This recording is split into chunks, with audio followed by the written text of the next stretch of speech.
You want to break down your positive and negative emotions. You want to build emotional resilience by analyzing the emotions and the triggers that put you in this mindset. To push yourself for success, develop a routine every single morning that's going to give you a win to start the day.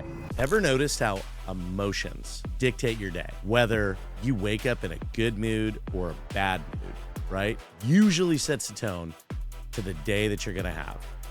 Whether you're going to win or whether you're just going to run into blowing up the day. Here's how we're going to solve this. And the solve to this is making sure that you're building a solid morning routine.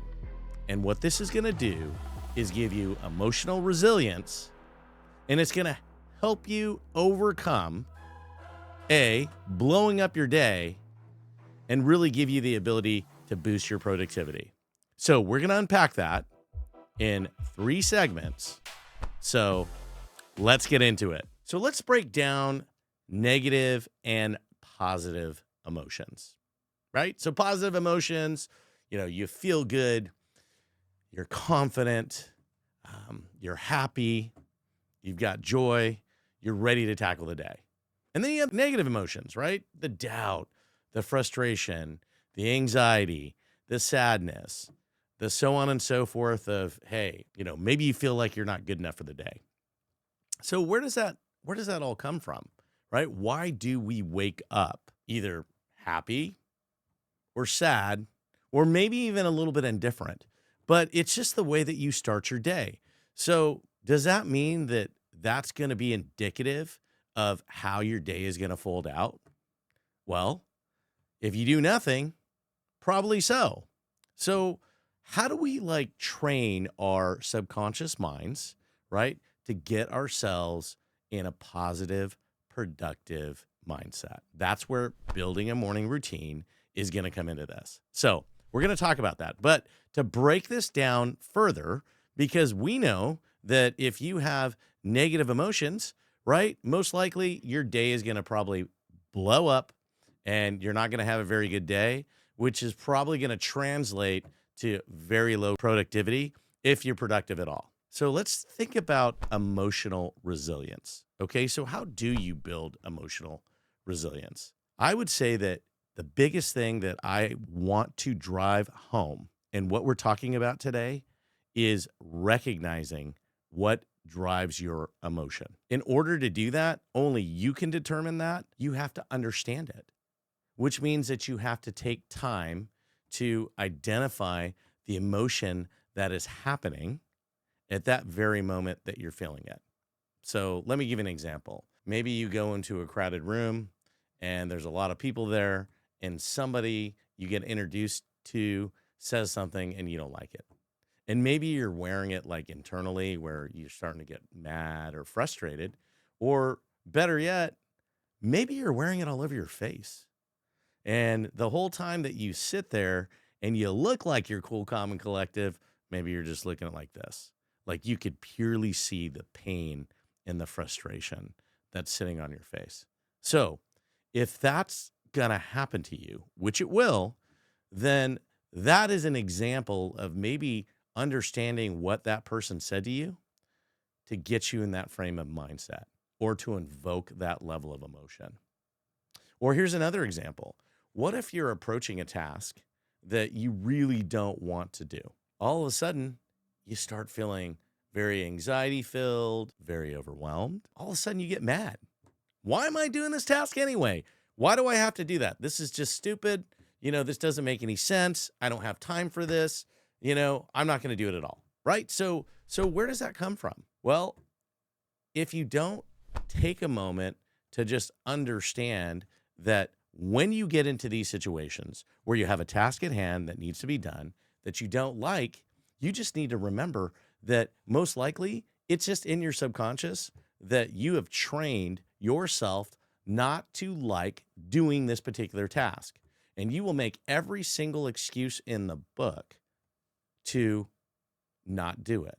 Because we talked about this in the previous episode. It's just keeping you safe. So the easiest thing to do is not do something, right? We talked about control in the last episode. So if you find a reason and have a negative emotional response or a myriad of them, like I just described, and you know what I'm talking about because people go through this a lot, then you won't do it. And then tomorrow will come, the next day will come, and you're just going over and over in this endless cycle of not being productive for whatever reason, because whatever this task is affects you negatively, emotionally. So, a couple of things. If I were to give you the best piece of advice, is that if you could take a moment and really think about this, and you may not be able to do it if you're in front of someone else, but you may want to take some time and reflect on what either that person said or your surroundings or your environment, right, created that negative emotional response to get you not to do the things that you needed to do. And it's really simple. You could either write down everything that happened. Some people do it better if they write down everything that happened. I'm more of an auditory person, so I like to talk it out. Even if I like to talk it out with myself or maybe someone else, but mainly myself, so I could actually hear what's going on and understand why that particular thing triggered me to respond in that way. Analyzing your emotion also on the positive side. So, what brings you excitement? What brings you that sense of accomplishment? So, when you feel that way and you have those moments of victory, when you feel like you are on top of the world because you were able to get something done that just felt really good, whether it's closing that big deal, winning the big game, whatever it is that you wanted, you were able to accomplish it and get it. We broke down, right? Positive emotions, negative emotions. Now we talked about emotional resilience, or more like just analyzing it. So here's a really solid way to set your day up for success. Building a morning routine.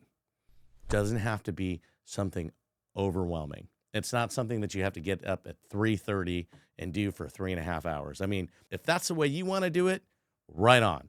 But for most of us, we can do this very simply within an hour. So, number one, calm your mind through listening to something. So, one of the things that I've started doing is listening to binaural beats. Okay. Theta waves, 15 minutes, 20 minutes, right? Right when I wake up, it just kind of balances out my mind, right? So whatever happened while I was sleeping, whatever dreams, right?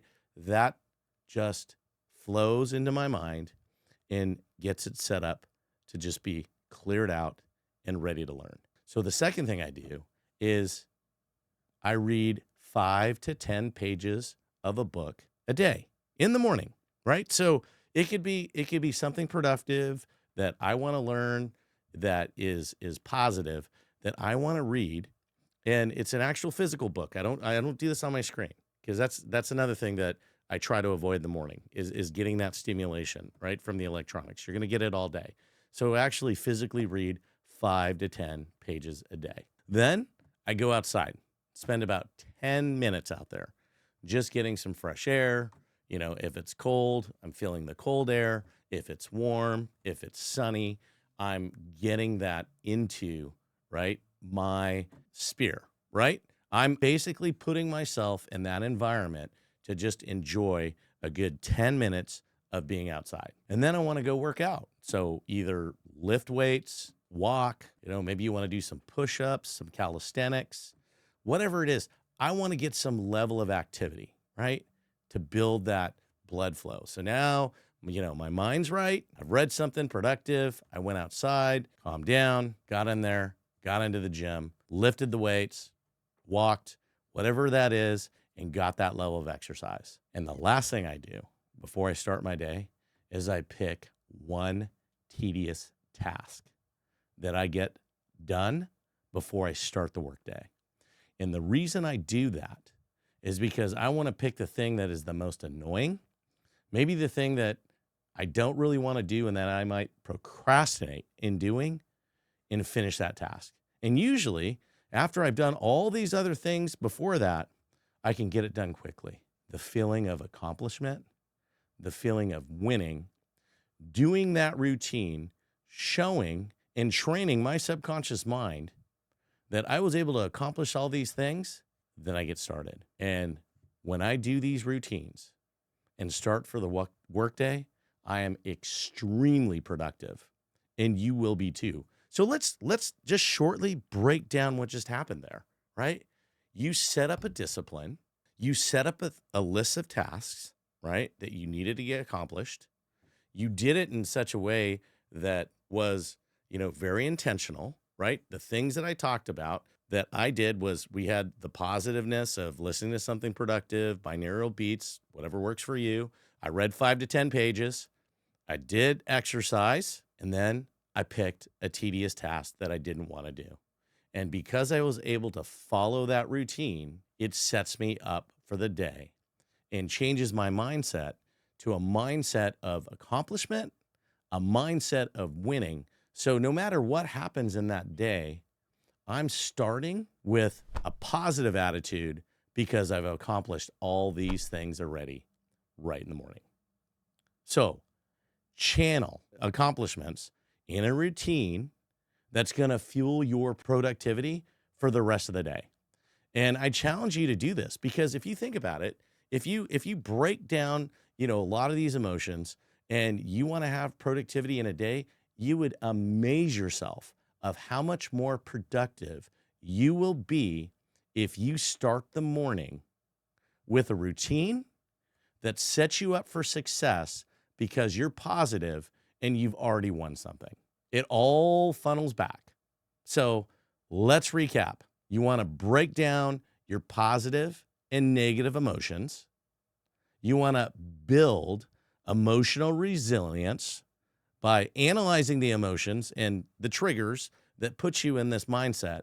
To push yourself for success, develop a routine every single morning that's going to give you a win to start the day.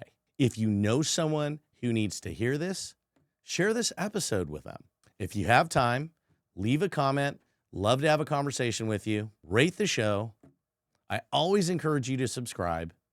You can find us on YouTube at Hey Charles Biz, Hey Charles on Apple Podcast and Spotify, Hey Charles 77 on Instagram and TikTok, and Charles Ernst on LinkedIn.